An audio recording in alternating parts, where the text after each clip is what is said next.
This Crown to Crown with Nino Brown on the rise. Sports Network, breaking news.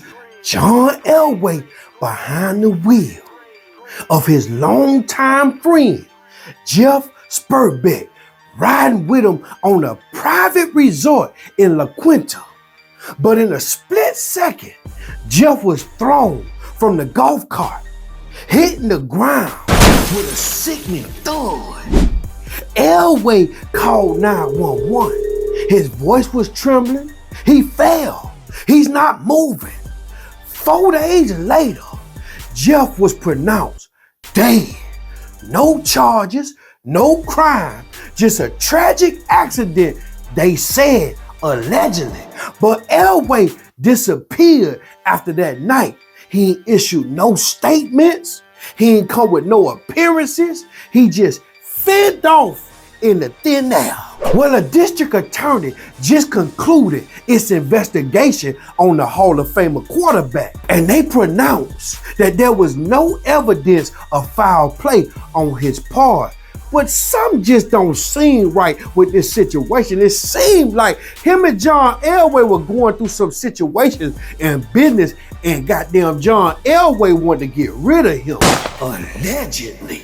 In other news, Quinn Sean Judkins, the Cleveland Browns rookie, once hailed as a future star, may have just thrown all his money, all his potential, and his whole NFL career away. On July 12th, he was arrested in Fort Lauderdale, we call it Fort Lickerdale, for allegedly hitting his girlfriend during a violent altercation in a rented Lamborghini. The 911 call revealed she was left bruised and in pain. Oh, don't hit me like that, Chris. Ooh. What happened? I had a high profile male that I was in a relationship with put his hands on me. When did that happen? This happened 3 days ago. So that would have been the 9th of July? It was the night of, I can tell you right now.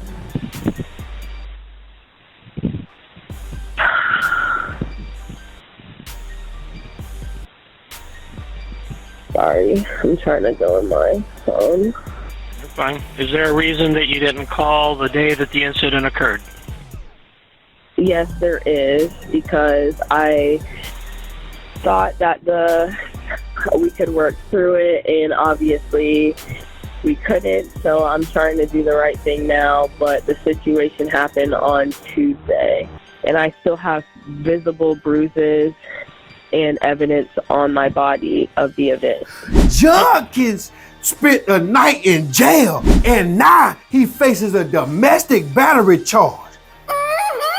The Browns and the NFL are right now investigating, and with his contract unsigned, his rookie season and his entire NFL career hangs unbalanced right now. Now somebody tell me this, how does Judkins go from a rising talent to a spiraling scandal?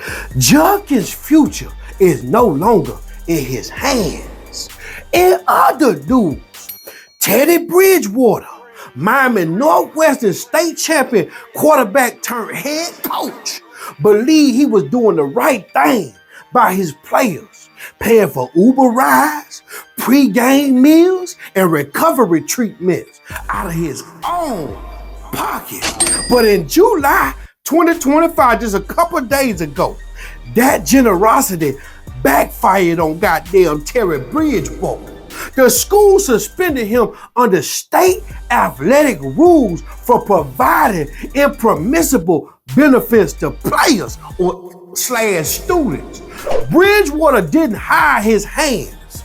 He self-reported the situation on Facebook with a post and vowed, "I'm not going anywhere, even if that means cheering from the bleachers." Girl. The Florida High School Athletic Association launched a formal review, and while some critics held him for bending the rules, others praised his heart and his commitment to make sure them players got to and from school and made sure they had a hot plate. But now, the former NFL Pro Bowler must watch from the sidelines. His coaching career is on pause, but his dedication is undeterred.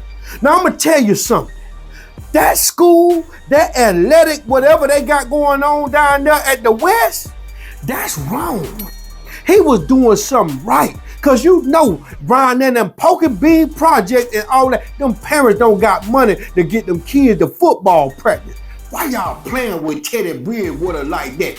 Leave Teddy alone. Fellas, this is what we got. Hey, take a look around the gate. Take a look around the gate. This is what I want us to do. I want all of us to walk along the gates and tell everybody thank you all for coming out, man. When we got the community behind us, Liberty City in Northwestern is a special place. Yes, sir. Understand that. Take notice of what the happened today around that fence. It's gonna be triple that, quadruple that come Friday night. So walk around and just tell everybody thank you, man. I appreciate y'all. Way to work. I'll see y'all Monday, man. Hey, get bet on 3. 1, 2, 3.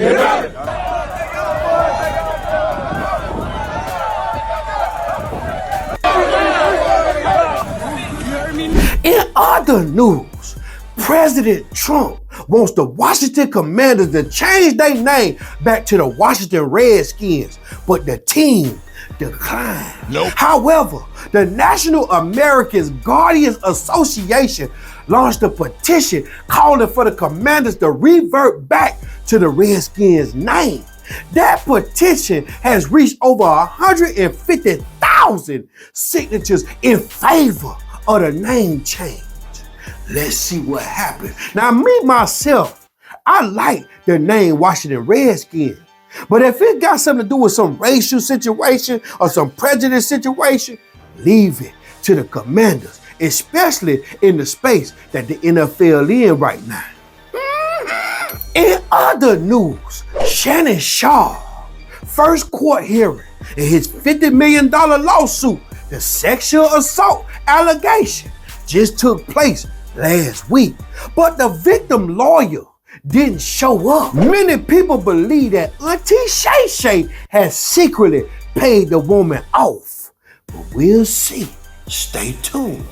In other news, the Houston Texans superstar C.J. Gardner-Johnson had an autograph session today, but he cut it short. He said he had to go. Everybody thought he had to go to the bathroom. Somebody thought he had an emergency. What? His girlfriend was sitting right next to him. She said she was hungry. Cut that short.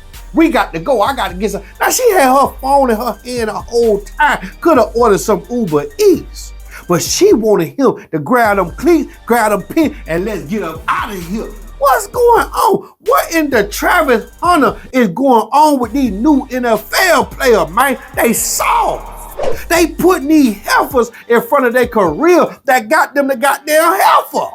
And that's diabolical to me.